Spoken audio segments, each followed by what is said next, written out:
apparently FaZe Clan is dying out, I guess. I'm not too sure. Let's go ahead and check this out. Another day, another disaster in the esports industry. Today, we have to mourn the loss of an esports icon, someone whose passion for the industry as well as their non-stop involvement in the space is something that's very powerful and special, something I think we can all learn from. I'm talking, of course, about Snoop Dogg.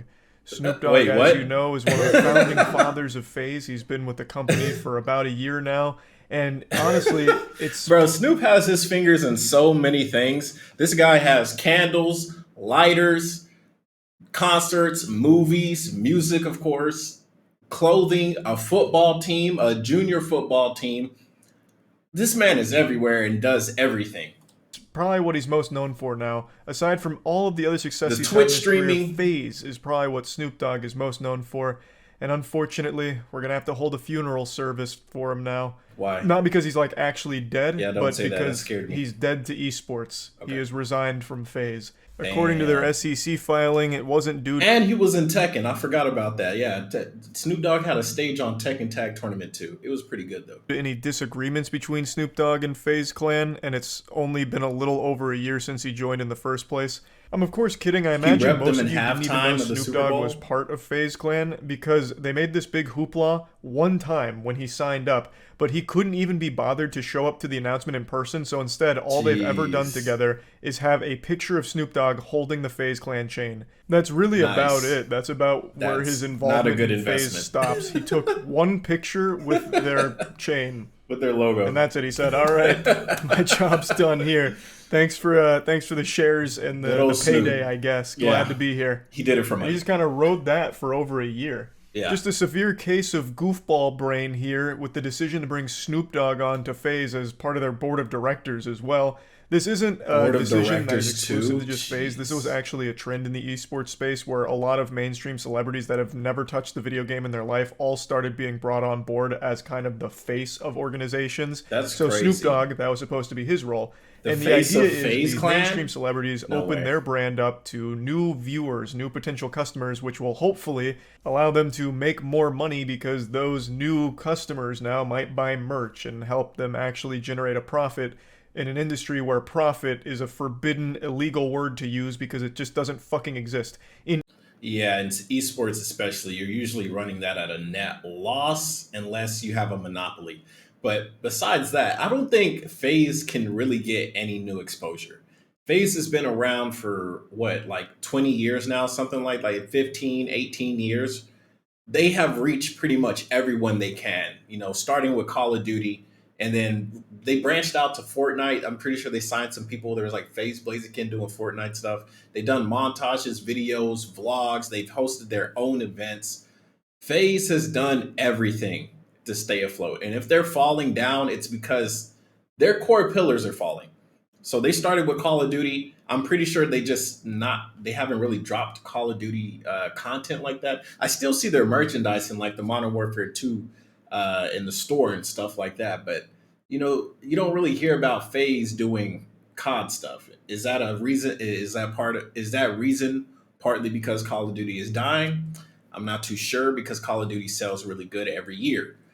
I don't know what it is, but bringing on celebrities to be the face is definitely not something I would advise. esports, profit is like finding a leprechaun's pot of gold. And not Snoop Dogg in particular. Snoop Dogg is engrossed in like our meme culture, even though he probably doesn't care about that shit. Like he's in several memes in video games as it is.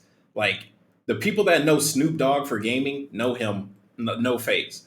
And the old grandma or auntie or whatever that listened to like the Chronic and all that stuff and Doggy Style when it came out back in the day, I'm pretty sure they don't care about gaming. And if they do, they probably like are a super small minority of people. It's impossible. There's no such thing. There's very few orgs that turn any level of profit. It's very rare. Yes. So they all got desperate and Unless they're a thought this might monopoly. be the play. Grab celebrities like Snoop Dogg, and hopefully we'll get some new customers that'll help us get in the green. And it clearly has not worked at all. I think the idea, like the logic behind it, makes sense, but you'd need a celebrity who actually knows what the fuck is going on in the industry, or at the very least plays games. Snoop Dogg streams occasionally, but for over a month he couldn't even be bothered to turn audio on. He streamed completely muted, Mute. and he never noticed. He'd go over a month, with just a completely fucking muted stream, like you were sitting in a fucking sensory deprivation tank when you had That a Snoop sounds Dogg like stream Snoop. on. I guess He's maybe it old. was good for like sleep aid. That, might be a real argument you can make, but he is clearly not someone who ever understood esports to begin with. This was just supposed to be like a desperate Hail Mary to hopefully get new audience to, buy into the FaZe brand. And we can really see how well that worked for FaZe in particular shit. here. The proof is in the pudding. This is a recipe for home runs. They can't stop winning here. Look at this fucking stock price. Dude, in 5 years, they haven't done anything. They rose last year and just fell off the face of the earth. Like, if I see this, and I'm the type of guy to say buy the dip, homie, 5 years of no progress, okay, a little bit, and then it went right back down. I wouldn't even buy this shit. It's time to sell FaZe. This is a net loss. It's absolutely crushing. Ain't no way. So the point is, it's not something that FaZe alone is struggling with. All of esports is kind of imploding right now. The bubble has finally burst. In addition to Snoop Dogg making his grand departure from the space, CLG yesterday announced that they're pretty much folding as well. I believe they're being purchased by a different entity, but overall their operations are ceasing. They're halting all of their esports spending. I think the only thing they're keeping intact is their league-related arm. All the rest are being flushed down the shitter, so there's been mass layoffs. A ton of people banished to the Shadow Realm overnight here from the CLG closing of their doors. And it's a huge surprise to everybody, especially because even just like a couple weeks ago, they were making new signings. Like they just signed 2 new Smash Brothers Melee players. Nice. And now, not even a full month later, they're like, actually, company's gone. We're but did they get that back? Changing everything. So a spokesperson has apparently said bonus? that they're trying to, better position their company for long-term success and, looking at alternative business strategy. Good luck. I guess that strategy is give up and roll over, because that's what it really feels like. Hoping that someone will purchase the, remnants, the skeleton crew of CLG. And it's not like I blame them. Like I said, the industry is just not generating money at all. Yeah. Esports does not make money. And that is a lesson that everyone is now learning in that space. And it's something that myself, Ludwig, Matt, Danny, all of us knew beforehand when we made Moist Esports. We knew that this industry was held up with fucking imagination, like SpongeBob and Patrick in their box. It was for your all it was imaginary valuation on all their shit and hopium that eventually they'll be able to somehow make money. And that just... That's not the reality of the situation. So we knew going into it this was going to be losing money out the wazoo, maybe forever. And I think the only thing saving Moist and Ludwig for doing their events is they're doing it for a passion. Okay, they make enough money. Losing money on an event is terrible, but if you're getting entertainment from it, then that's a different type of enjoyment. So like, yeah, they lost $10,000 running this event, but they made memories in the process and they're already rich. So is it that bad for them? No. Companies do not get that same experience. They're betting everything on making money. And if they do not make any money, they leave. The only hope for esports was literally in the beginning. How far can this go? How far can the entertainment go with people enjoying gaming? But I think because of the gaming companies switching to more, we want our games to be esports, it loses a bit of the charm of a game actually becoming esports. Smash Brothers wasn't built on just 1v1s. You see all the items and stuff like that, but then people thought, what happens if we just make it 1v1? All those years and all that passion is the reason why Smash is still around. There's a reason why Smash 4 is dead. There's a reason why Smash Ultimate is eventually going to die out, because the whole passion, and if there's no passion in Smash Ultimate, it's not going to last. People love Melee. That's been certified for like 20-something years. And newer players are getting into Melee. I don't see Melee going down before Ultimate. I just don't.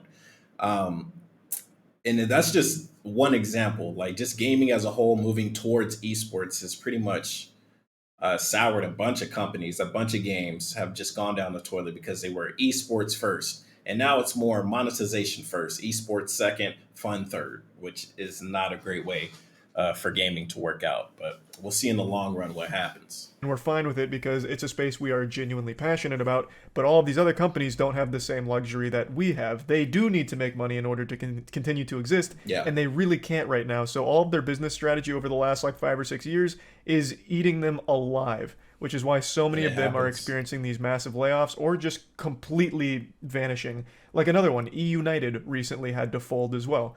It's just been a really tumultuous That's a period cool in the name. esports scene. E I don't think United. esports as a whole are going to die. Like competitive gaming isn't going anywhere, but No, these orgs I don't are think so. they're having to swallow a very tough pill and learn that they've been making terrible decisions for years now and it's not working out.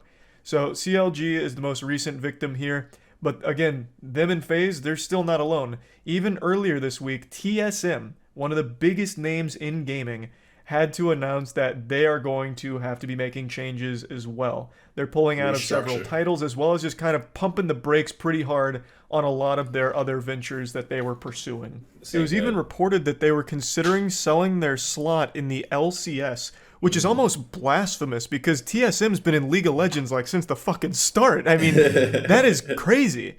And of course, most of you probably remember that they had a huge deal with FTX, you know, a $200 million deal Oh, that was also included with naming rights, so they were TSM FTX. oh But we all know God. how FTX, Yeah, turned out. that. That Oh fucking fairy tale God, ending. dude. Okay, so yeah, I mean, I think esports as a whole has always, had like a little bandage over it, and the only thing keeping it together was the fan base and stuff like that. But I think they overreached when they started signing with the crypto and all this stuff. They were overextending their hand, and then next thing you know, the band-aid just rips off and it becomes a bigger wound. And now you need gauze, and I don't think there's enough fan base to really like just come out of nowhere to save the day. I don't know, man. This ain't looking too good, man. Absolute disaster, which of course was a huge hit to TSM, but they did make a statement saying that they were strong, profitable, and stable following the cancellation with FTX. But Sure, now I've got to question if that's true or if that was sure. just a load of hooey.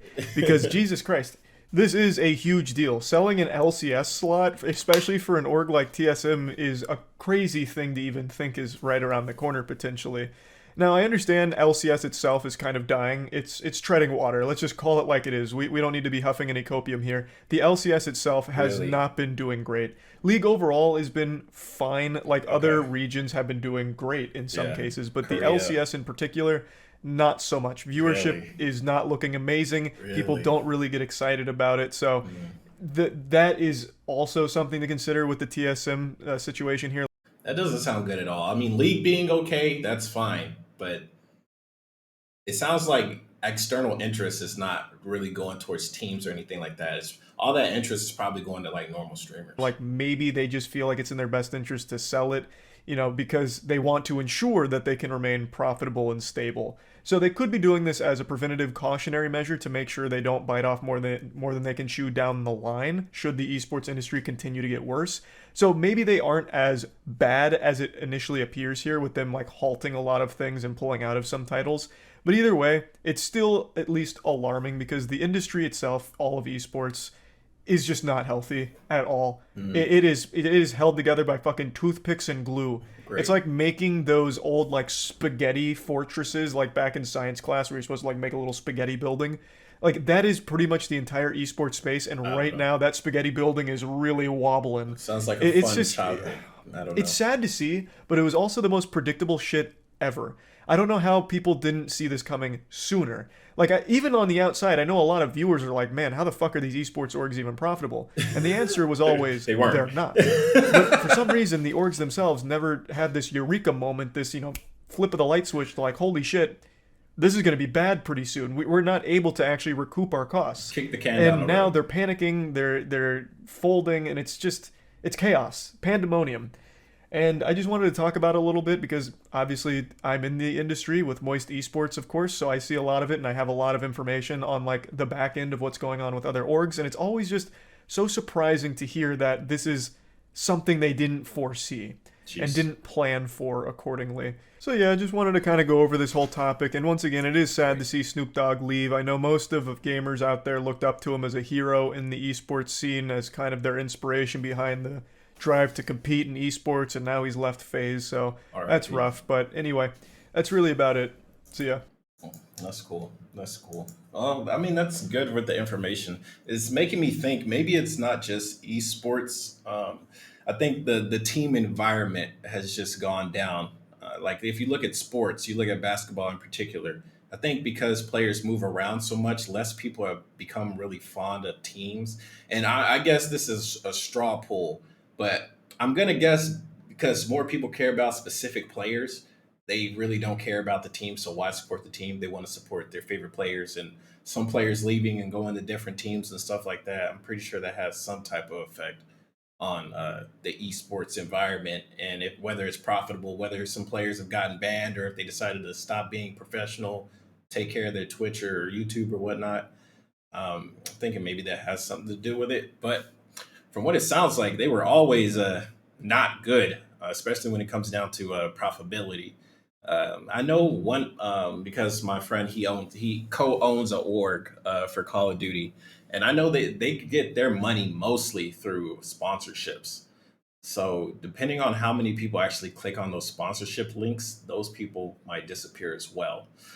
If the sponsors leave, I mean, it's going to be pretty much bye bye for esports unless people, decide to take the risk and take the negative just for the fact of entertainment, like Charlie and Ludwig and Asmongold, because he has his org and stuff like that. So, but we'll see. I mean, I think we probably got like 3 to 5 years before we can actually tell what's gonna happen when it comes to like esports and stuff like that. But who knows? Anyways, I'll see you guys later. Have a good one. Peace.